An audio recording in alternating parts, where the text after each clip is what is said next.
Facebook Karen thinks she's getting revenge, ends up paying double. I run a repair shop where I employ a bunch of local kids, ages 16 plus, to learn skills and make some money while we genuinely sit around and talk about the world while we fix things. We had a client come in with a busted electronic. We fixed it up for her and gave her a decent discount on the work. Her final bill for the parts and 4 hours of labor was $100 even, discounted down from $220. She didn't like the bill, she didn't like the work, she claimed that we had broken something else. She claimed that the kid who did the work didn't know what she was doing. She did, and I had supervised her.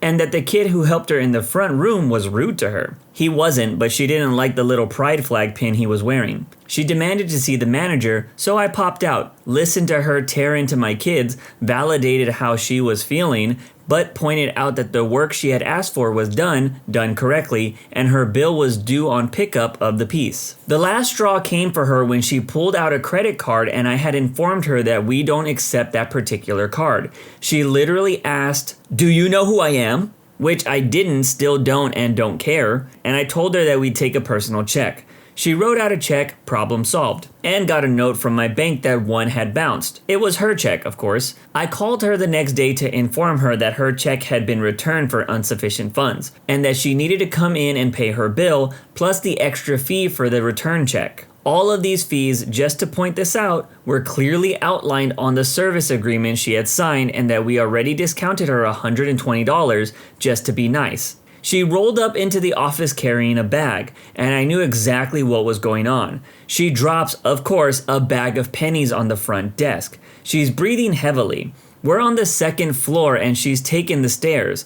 She announces triumphantly that she's here to pay her bill. She just needs to go get the rest of our hard-earned money, she said with a sneer, of course. The kid at the front desk looks at me about to cry, so I stopped working on the thing I'm working on and take over. "How many more bags do you have?" I asked her. She says that the nice people at the bank loaded them up for her. She didn't count them. I told her that it was fine, we'd wait for her to bring them all up and then settle her bill. She was expecting a bigger reaction.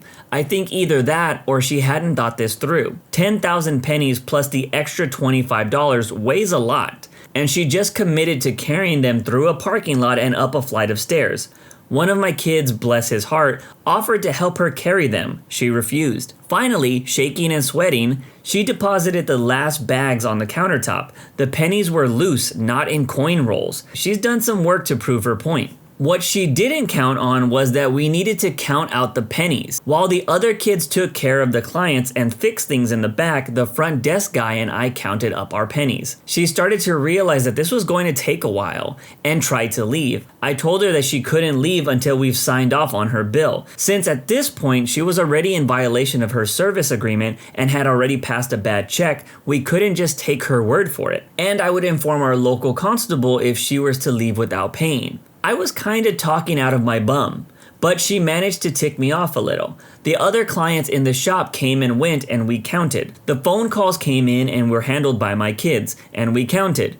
She sat down in a chair, folding steel, not super comfortable, stood up again, walked around the office, and we counted. After a while, she said, "Just forget it," and took out $125 in bills. We signed off on her agreement and she started to leave. Another one of my kids, bless his heart, asked if she wanted help carrying the pennies back to her car. She looked at all of us with the face of sheer panic, mumbled, "No thank you, just keep them," and bolted. The whole shop was silent for a moment. Then one of the kids started giggling, and nobody could stop. People that were coming in thought we'd gone nuts, but I finally had to banish everybody to the back room until they could breathe again. We loaded the bags into my vehicle, we used the elevator she walked by a few times, took them to the bank and used the coin machine to deposit them. Then we wrote out a donation to our local shelter for the amount she dropped off. She posted something nasty on Facebook about it and got ratioed. She had, of course, posted earlier about what she was going to do, and she got called out on her own post. My favorite response was something like, "You said you were going to pay your bills in pennies. You paid your bills in pennies. What went wrong?" Please don't pay your bills in pennies, folks, especially if you're just doing it to be a jerk. This story was awesome. I love the instant instant karma the lady got from thinking that she was getting her revenge.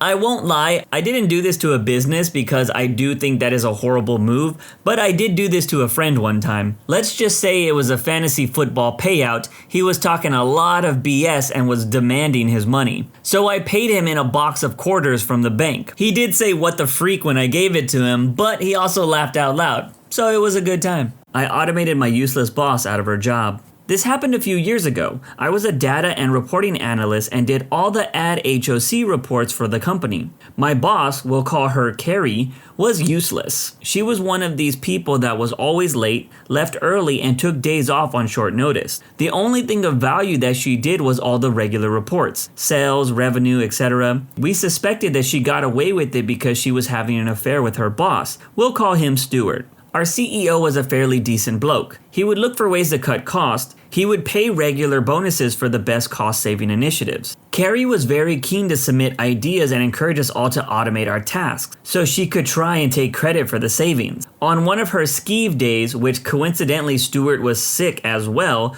the CEO was desperate for the sales reports from my boss. I'll give it a look and see if I can get it done. Normally, she would spend 2 to 3 days doing it each week, but the CEO wanted it that afternoon. A quick inspection of the data showed it could quite easily be automated, so I knocked up the necessary script and got it over to the CEO, who was super impressed, not only that I had got it done in a couple of hours, but also that it could be updated whenever he needed it. He also asked if I could look at the revenue, churn, and a couple of other reports. Over that afternoon, I automated everything my boss did. Both Carrie and Stuart were back the next day, but were immediately summoned to the CEO's office before being suspended and sent home. Turns out that the CEO knew that they were having an affair, and all the times that they were sick, late, or had to leave early was so that they could sneak off and hook up. He hadn't done anything about it because he knew how important the reports were. Now that they were automated, he was able to get them suspended and later fired for gross misconduct for all the time they had taken off. Also,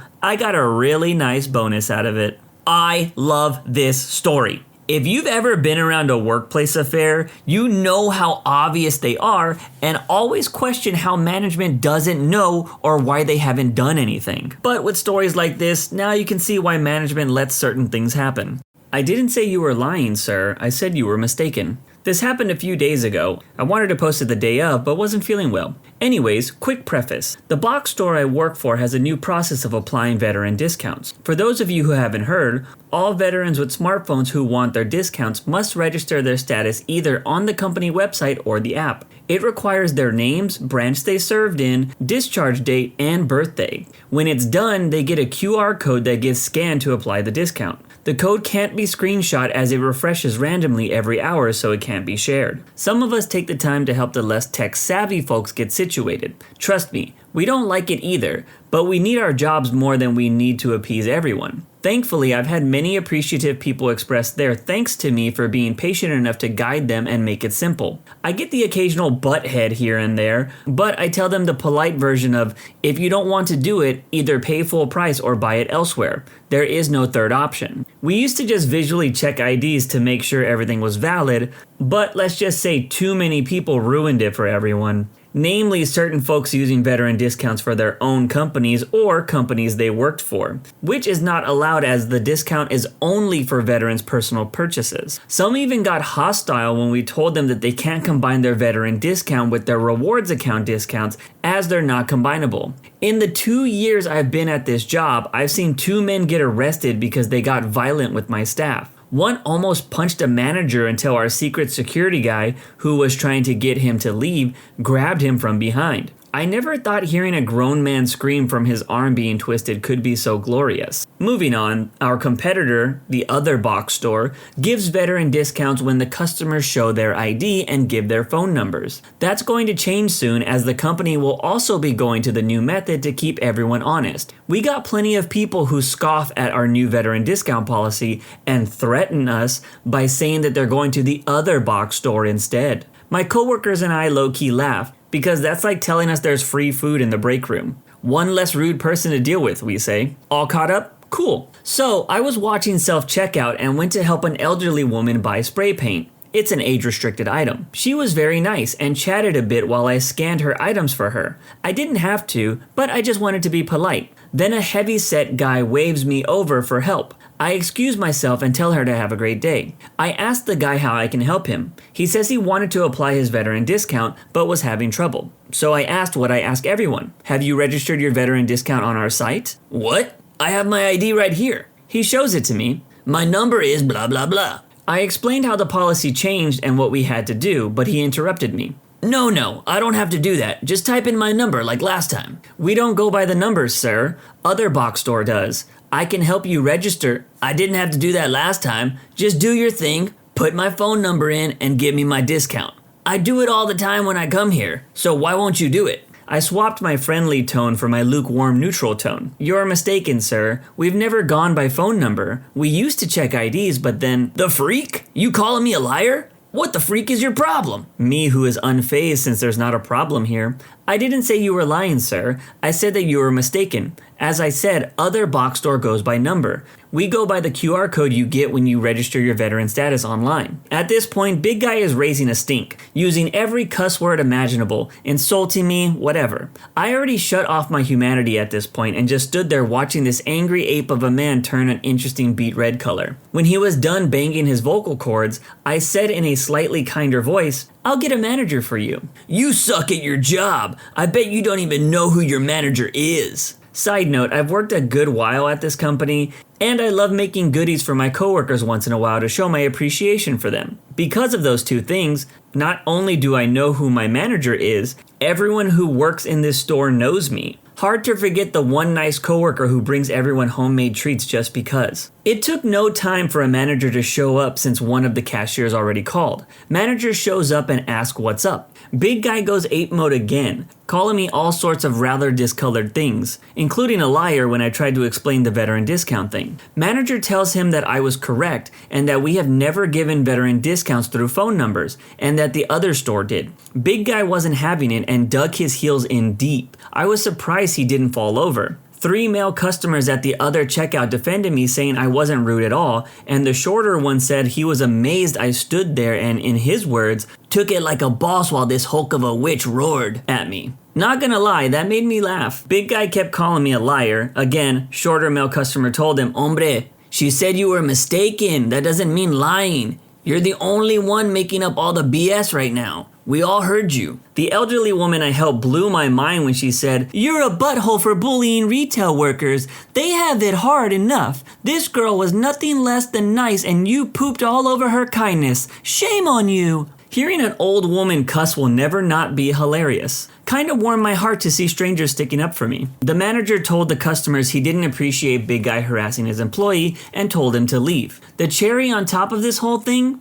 Big Guy said he could prove that I was lying about the phone number bit. This guy actually pulled out a receipt dated the day before from the last time he shopped here, and lo and behold, the receipt was from the other box store. Big Guy went silent. The manager turned to see the receipt and then to the guy. All the manager said, So are you gonna leave voluntarily or should I have the police give you a ride somewhere? With that, Big Guy hurried out empty-handed without a word or glance at anyone. The manager asked if I was okay. I was, just a bit annoyed. He said he appreciated me keeping my cool with him and gave me a fist bump. He also said thanks for the cupcakes I made on Mother's Day since he gave one to his pregnant wife. She said she loved it. I thanked the 3 customers who came to my defense. The shorter one gave me a fist bump and said he knew what it was like to be bullied on the job and how he had a younger daughter who dealt with this kind of stuff at her job. Goes to show you that not all heroes wear capes. Some wear paint-stained clothes, safety vest, or thick boots. And others wear orthopedic loafers and pearl earrings. Shout out to this chick for keeping her cool. I feel like women get talked down to way more at retail stores because people feel like they won't stand up for themselves. I just think they are built different when it comes to dealing with horrible people. They probably have their whole lives. I've kept my cool around terrible customers before, but if someone told me I sucked at my job, it would have been met with a quick description of something they could have done involving the same word. If you catch my drift. This random customer started following me around. So this happened probably a little over a month ago, but I'm finally getting around to telling it. Few things to note. I work at a very popular retail chain, And our store is in a high theft area, so we deal with strange customers all the time. I also wear a sterling silver chain while I work. This will be relevant to the story. First off, I'm not a manager, but I've worked for the company for almost 2 years now, and I'm a very fast learner. So I have a radio on me all the time, and I'm often asked to go deal with rude customers, as I can be trusted to handle it. Someone from our electronics department calls over the radio that they need help dealing with an unruly customer, so I head over to see what I can do. It's just a dispute about pricing on an item, so I go ahead and take care of the customer and apologize for the inconvenience. The subject of this story is not the customer I'm helping, but the guy standing 5 feet away from me just staring while I'm helping them. The guy is giving me some kind of strange look. I don't think much of it, and I finish my job and go about my day. As I'm heading to the front, I can see out of the corner of my eye that this guy appears to be following me. I don't think much of it, and I just walk really fast anyway, so I just keep walking and try to ignore him. I look back again, and this guy is literally like crouch running after me, trying to hide behind clothing racks in the apparel department, but he can very obviously be seen. Finally, he emerges and I hear, "Excuse me, man," from behind me. I ignore it at first until he goes, "Yo!" I then stop and spin around with as much effort as I can and say, "How can I help you?" He looks at me for a second, and then this is how the conversation went. "Where'd you get that chain?" "Oh, you like it? My friend gave it to me back home from another state." "Are you sure you didn't get it from a female?" "Oh God. Yeah, man, I'm pretty sure, unless her name was a male name." Proceeds to awkward laugh. The guy blankly stared at me for a moment. "Are you sure your friend isn't a big booty babe from Florida?" At this point, I'm literally trying extremely hard not to laugh, and we continue to go back and forth like this for a whole extra minute before he just goes quiet and stands there. I have no idea what else to do, so I just walk away from him. I was a little scared at this point, so I go and tell my manager just in case. Now, when he stopped me, I was heading to break. So after telling my manager, I go to head outside for my break. Right as I'm about to walk out the door while looking at my phone like a stupid person, the security guard who saw the whole thing yells my name. So I stop and I'm like, "What's up, man?" He just quietly nods towards the door, and I look over and the customer is just standing right next to the outer doors, as if he's waiting for me to go outside. I ended up having to be escorted out a different door by security to enjoy my break. They say he came back in later that night, but I never saw the guy again. I don't know what his deal was, but it was the first time I was actually pretty freaked out by a customer. I can vouch that you meet a lot of interesting characters while working retail, but I don't think any are worse than when you meet someone you went to school with. Here's an example. One day when I was working my retail job, this dude I had film class with showed up at my job. He was kind of the weird kid in school, a bit awkward, but you still could have a conversation with him if you wanted to. Well, this happened about 4 to 6 years after high school, and this dude shows up, so of course, I ask him what he's been up to. He begins to tell me that he's gotten into these spiritual rocks that have awakened his power to time travel. As you might imagine, I'm stunned, but I don't like to go out of my way to be rude to people, so I try to humor them sometimes, which leads me to ask questions about these time-traveling rocks. He then goes on to tell me a bunch of stuff about these rocks. I can only compare it to what a lot of women sound like when they speak about astrology. I'm pretty sure I made a stupid joke about him giving me the lotto numbers next time he does it. But then he says that he's only done it once and it was to the past. After he left, I'm pretty sure I turned to the corner of the store with no customers and just said, "What the hell just happened?" Then I went about my day. Like I've said a million times, retail stores will give you stories to tell for years. I don't think you understand me. I've already paid for the warranty. Sir, that's sales tax. So I work at a certain game store that recently had a stock thing happen. My position is somewhat equivalent to what a shift lead would be at other stores, but we call it something kind of stupid. In essence, I am the lowest form of management that you can get in store. I can open and close the store by myself. I can make calls without needing permission, but my power only extends to a certain point. Another thing of note is that I just moved to my state less than a month ago, but I've been working with this company long enough to have a decent idea of what I'm doing. With a little bit of variance because I'm in a whole new store, district, and region. Unfortunately, I'm at a new store and there's pretty much only 3 of us. There's a manager who only runs the store temporarily. She basically does what I do but can order supplies and make schedules. And 1 other person of my own status. A week or 2 ago, I'm in the store with my coworker, Benny. I work at a slow store, so we're goofing around as we're processing our shipments behind the counter, and the phone rings. After a quick argument of who answers, I take the phone. Thank you for calling Game Store at area of town, where you can still order unreleased game. This is OP speaking. Hi, I bought an Xbox Series X bundle at your store not too long ago. Why does it say customer decline warranty coverage when I asked for the warranty? Oh no, we must have rung it up wrong. If you come into the store, Well, I drove an hour and a half to get this. I won't do that again, but I paid for the warranty. Me, confused. Sir, if your receipt says customer decline warranty coverage, then you didn't pay for the warranty. But I did. The bundle price was $650 and I paid $689.70. Me, still confused. Hold on for a second. I haven't been at this location long, so let me ask one of my coworkers about this. So I turn and relay the problem to Benny, who frowns and goes to the register. I don't know what he's talking about. That's the price of the bundle after taxes. I nod a little because that sounds about right. He scans the bundle and the details come up. Sure enough, $689.70. And sure enough, the bundle is $689.70. Okay, so it looks like you didn't get the warranty by what your receipt says. If you come in, I can go ahead but I paid for it. No, sir, the warranty would have been an additional $50 to the bundle price. The bundle price was $650. I paid $689.70. Right, but that was the sales tax. On a purchase that size, I would expect it to be almost $50 in sales tax. Then why didn't that cover the $50 warranty? I paid extra money. Do you have a manager I can speak to? I am the manager on duty, but I'd like to try to get this resolved. What was the name on the receipt? Benny, I remember him too. I spent a long time talking to him. Great, he's here today. Let me talk to him and see what I come up with. So I don't mute this time and I ask Benny about this guy. I get I don't know, man, we just had like 10 of those things that week. I don't remember everyone that came through for one. That was like 2 weeks ago. Which is fair enough, we do see quite a few people, and some will drive from quite far away if they want something. I nod a little and go back to the phone. Okay, sir, we can get you set up with a warranty, but since you declined it at the time of purchase, no. I spent a long time talking to Benny, and he convinced me of it, so I wanted it. Right, and that's on us. So what I can do for you is, if you come in with just the receipt, I can do a return and resell you the bundle with the warranty attached for $50. I'm confirming this with Benny too. He nods and says that sounds reasonable and that maybe he remembers the guy. Benny, off to the side,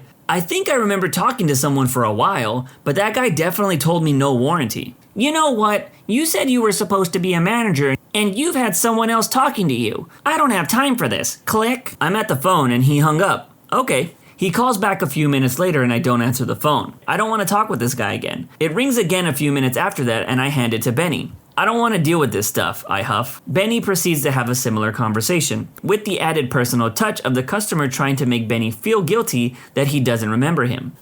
I paid for the warranty and then what's this extra money comes up again, and apparently he just isn't understanding that $48 is 6% tax on a $650 purchase. He gets mad that Benny doesn't remember him and hangs up. So we just go on with processing our shipment and the phone rings. I groan, but this time instead of customer's name, it says Game Store 000. It should be a store number, but they are not. This call is from somebody at corporate. I didn't know this at the time. Hi, Game Store, this is Game Store, what can I do for you? Hi, this is Jake from Game Store Customer Care. I had a call from a gentleman about an Xbox bundle. What can you tell me about that? So I go on to explain what I understood. This person cannot grasp the concept of sales tax and thinks that because he paid an extra $48 in sales tax, that he's entitled to the $50 warranty because he paid for it, which is still in fact not how that works. Sales tax is sales tax. The government always gets their cut. Jake asked me about what I wanted to do to solve this. I told him if the customer brings in his receipt, I will do a return on the bundle and resell it all exactly as is, but with the warranty attached. He would just have to pay the $50 difference to actually purchase the warranty. Jake agrees that this is, in fact, reasonable and lets me know he will convey very clearly to the customer what I said. After this, of course, I have to play phone tag with my temporary manager and my district manager in case this guy kept trying to go over our heads with this. But he never came into the store for his warranty. It blows my mind that some people don't understand the idea of sales tax being added on. But at the same time, people do come from all parts of the world where tax is included on the price tag. Which, if I'm being honest, that is a much better way to showcase things in my opinion. You would eliminate a bunch of headaches at the register of people saying they don't have enough money to pay. But hey, that's just my opinion. That's it for today's video. If you want to make sure you don't miss out on any content, hit that subscribe button and make sure you hit that bell to turn on notifications. If you want to finish listening to all those stories, use the playlist at the top of the description. And if you're someone who live streams and needs copyright-free music, check out the Cream of the Crop music by searching Cream of the Stream on Spotify or whatever music platform you choose. Remember, it's free.